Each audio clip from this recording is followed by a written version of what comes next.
Donc je disais, je suis en vacances, mais j'ai vécu 4 ans au Maroc, et donc je viens régulièrement, et l'idée c'était de voir ce qui se passait.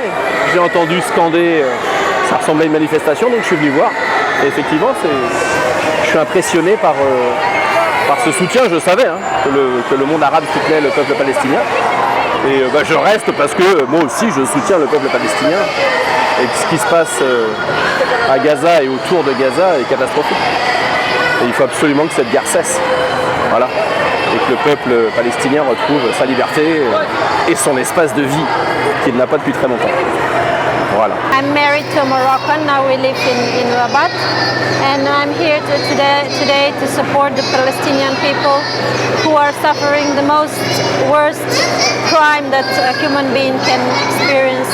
And everyone with a voice should speak for their right of freedom.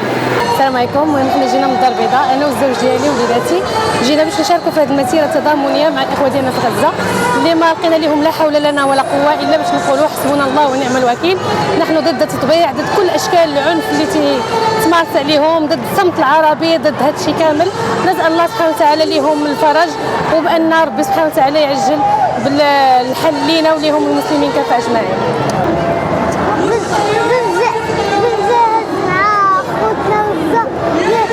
أعوذ بالله من الشيطان الرجيم، بسم الله الرحمن الرحيم، وصلى الله وسلم على سيدنا وحبيبنا وإمامنا وقدوتنا محمد صلى الله عليه وسلم. أولا وقبل كل شيء أفتخر بحضور في هذا الجمع المبارك، ولقد أتيت من رسالة حيسمعوا للحضور في هذا الجمع المبارك وهذه المسيرة. فأقول لإخواني وأخواتي: علموا أولادكم الإسلام، علموا أولادكم القرآن، علموا أولادكم حب رسول الله صلى الله عليه وسلم، علموا أولادكم السيرة النبوية فيها الأخلاق السامية.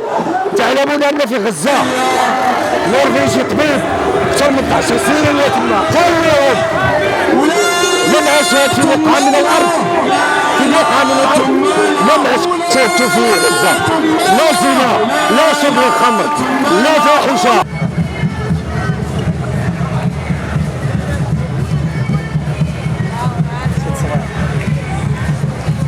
والسلام على أشرف المرسلين. أنا اليوم جيت نشارك في هذه المسيرة يعني الشعبية في مدينة الرباط عاصمة المغرب من مدينة طنجة. بصفتنا يعني مغاربة نحن ضد التطبيع مع الكيان الإرهابي القتال، ونحن يعني قضية فلسطين هي قضية جزء لا يتجزأ من العقيدة ديالنا ومن الإسلام ديالنا، فلذلك النصرة ديالنا لهذه القضية هو واجب. يعني نحن لسنا متضامنين مع هذه القضية، بالعكس نحن ماشي متعاطفين وماشي متضامنين، نحن أصحاب هذه القضية.